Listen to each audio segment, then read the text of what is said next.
When the people you love most betray you, how far would you go to reclaim your power? This story will grip you from the first sentence to the final revelation. If you crave tales of shocking betrayal and sweet, calculated revenge, keep reading, and don't forget to subscribe for more unforgettable revenge stories. I didn't cry when they left me stranded on that cold, silent road before dawn. Crickets were my only companions, and the early morning air stung like knives. Instead, I pulled out my phone, dialed 3 numbers, and in under 10 minutes, every plan they had for my money was ashes. The luxury hotels they were counting on, the fine restaurants they expected me to fund, the credit cards they thought they'd hijacked. I canceled it all. While they laughed in the car I had rented, thinking I was ruined, I was already crafting their longest, most humiliating night. Months earlier, my house smelled of cinnamon and coffee. I'd planned a grand family trip, a chance to heal after years of widowhood. My son, Mark, lounged on the same blue velvet sofa where his father once read the paper. His wife, Claire, admired the family photos, but her eyes kept appraising my silver frames and antique china. Only my granddaughter, Lily, 17 and bright-eyed, seemed genuinely excited when I showed her the seaside resort brochures. "Mom, this must be costing you a fortune," Mark said, not with concern but calculation. Claire nodded, fingers drumming her designer purse. "Are you sure you can afford all this, Jane?" I missed the warning hidden in her too sweet smile. I only wanted to feel like I had a purpose again, so I assured them I had saved all my life for moments like this. Weeks passed, and I began to notice hushed calls that stopped when I entered the room, exchanged glances between Mark and Claire. Claire casually asked about my bank accounts, my will, and who managed my papers. Their concern was nothing but greed. A week before departure, Claire arrived with legal documents, powers of attorney, beneficiary changes, wrapped in syrupy words about protecting me. That night, as they whispered outside my door, I heard them plotting to sell my properties, to claim I was losing my faculties. My own son agreed. I realized this trip would be my test, to see if any real family remained or if I was only an inheritance to them. On departure day, rain drummed on my windows like impatient fingers. Mark carried my suitcase with a smile that didn't reach his eyes. Claire kept checking her phone, her nails a flash of scarlet. Lily hugged me tightly, though her usual chatter was replaced by a nervous quiet. On the long drive, I watched Claire lean close to Mark, whispering directions and secrets. At a gas station, I overheard her low voice. "Tomorrow night will be perfect. She won't suspect a thing." A chill slid through me. What plan? I returned to the car, feigning ignorance, but my mind raced. At the first hotel, a gorgeous seaside retreat, Claire intercepted my card at check-in and handed the clerk a gold card I'd never seen. "Jane prefers to use this account," she said with a false smile. My stomach dropped. Since when did Claire have a card in my name? At dinner, she ordered the most expensive dishes, her tone dripping entitlement.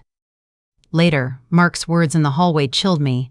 "Tomorrow, we need to talk about your future. You've been scattered.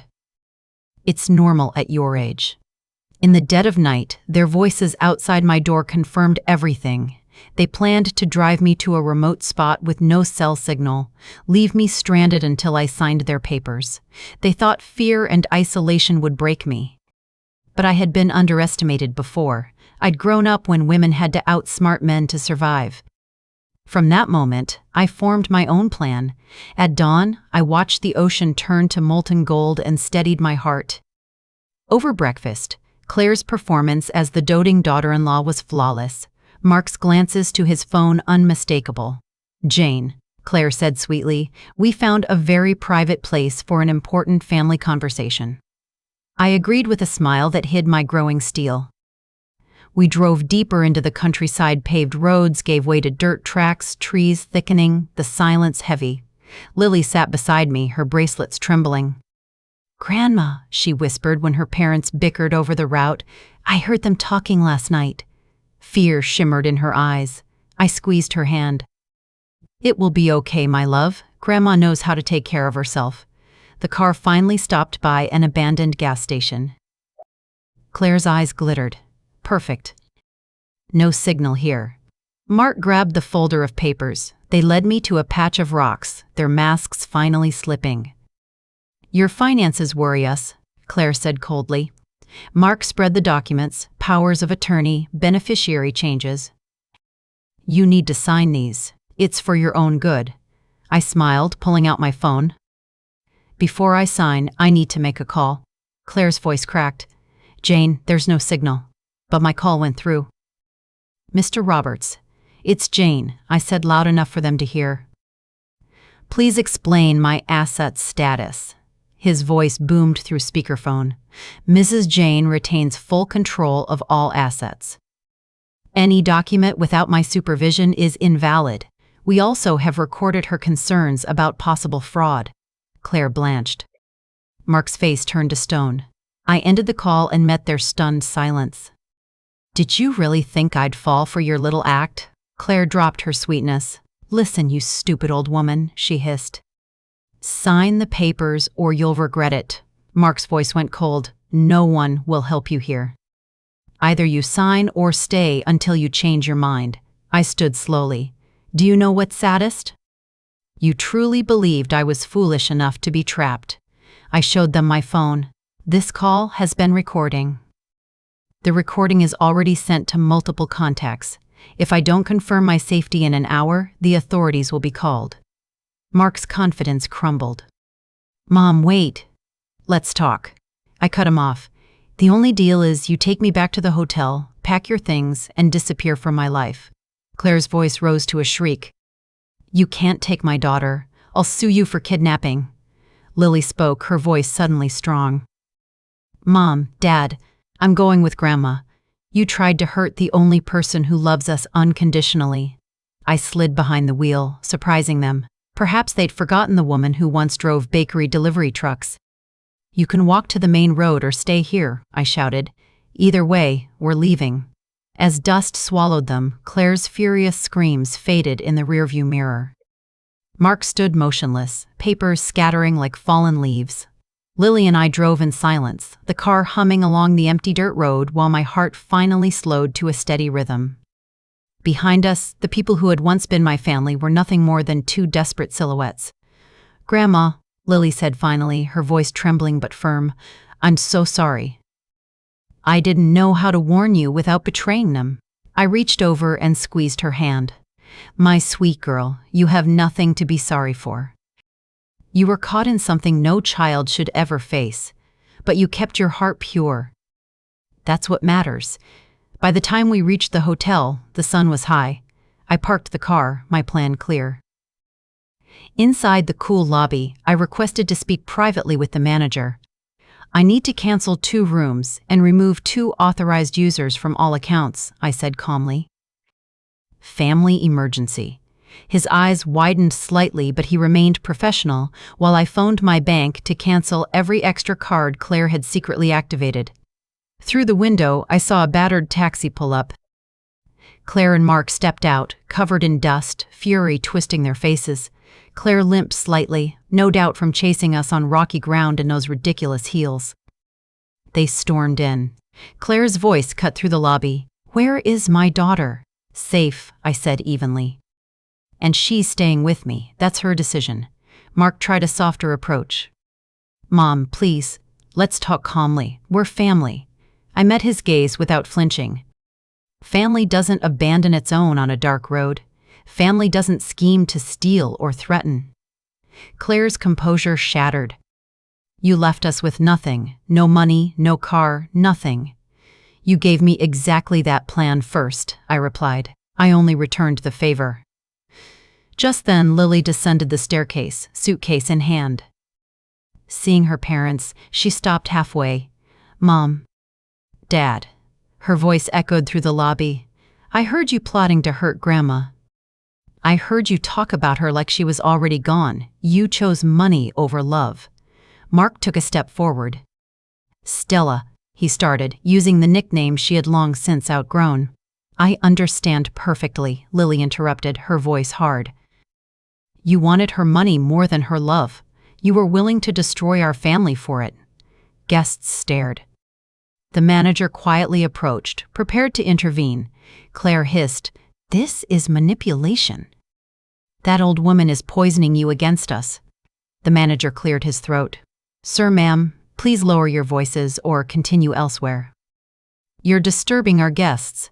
Mark's shoulders sagged. "We're leaving," he muttered, defeated. I turned to them one last time at the door. "You'll have plenty of time to reflect. Real love has no price. By trying to put one on it, you lost the only thing that mattered." Mark's face softened for a fleeting second. "Mom, is there no way to fix this?" "Almost, son," I said with quiet sorrow. "You had your chance to fix it before you betrayed me. That time is gone." Lily and I walked out hand in hand, the cool sea breeze washing away weeks of tension.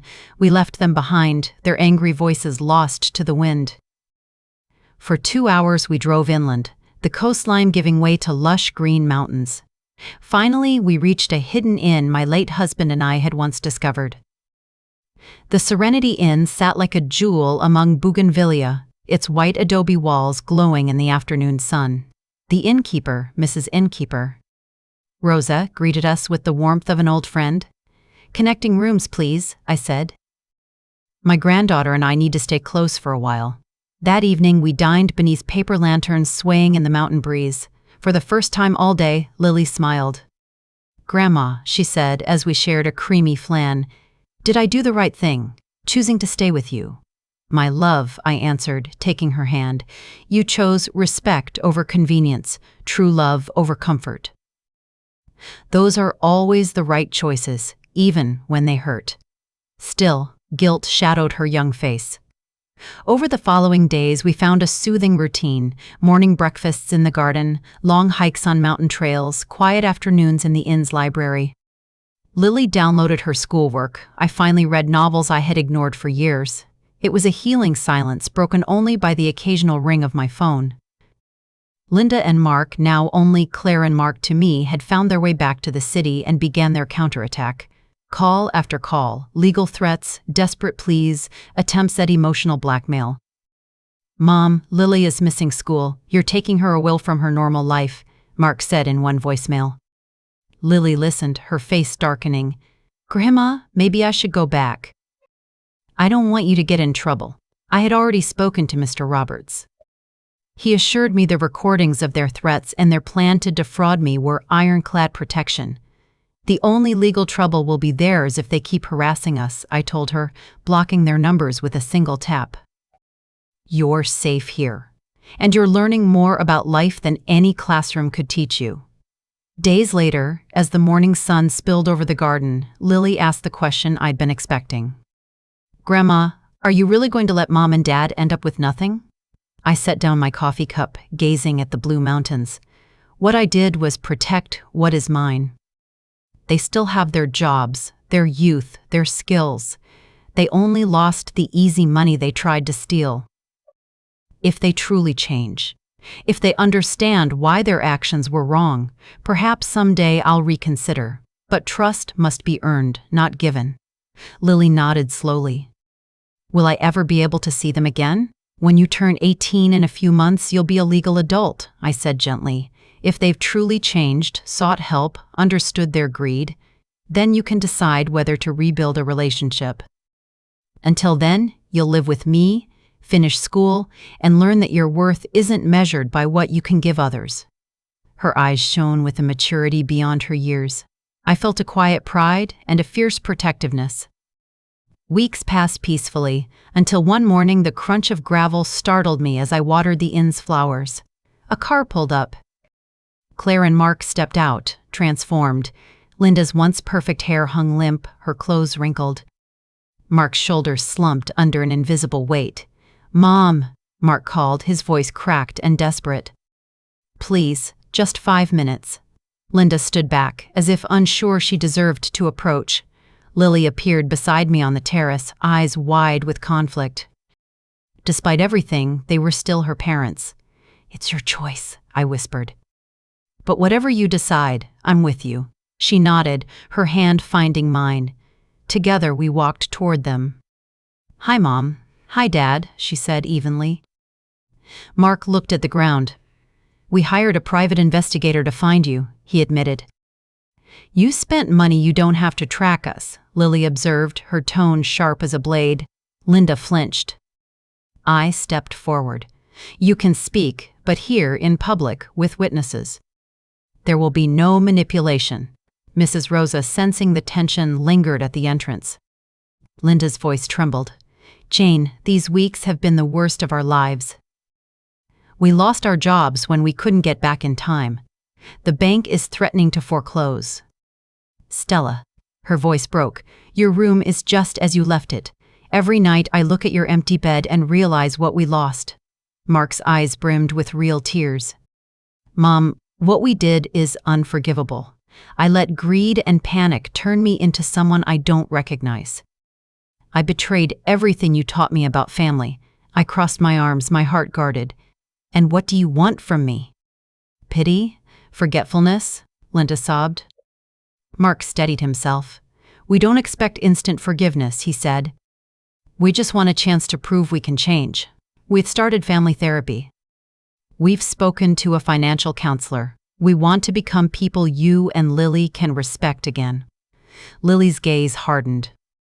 Do you expect me to forget I heard you plan to abandon Grandma? To steal her life savings?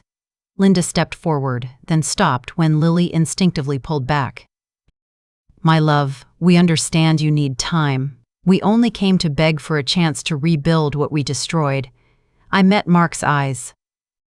Son, for 40 years, I gave you everything, education, support, money when you needed it, and you planned to rob me. There's no excuse, he whispered. We were drowning in debt, credit cards, the mortgage, Lily's expenses. We thought if we accessed your money, we could fix everything and pay you back. Pay me back my own inheritance? My voice cut like a blade. You wanted to take my ability to say no, then pay me back with what you'd already stolen. Silence.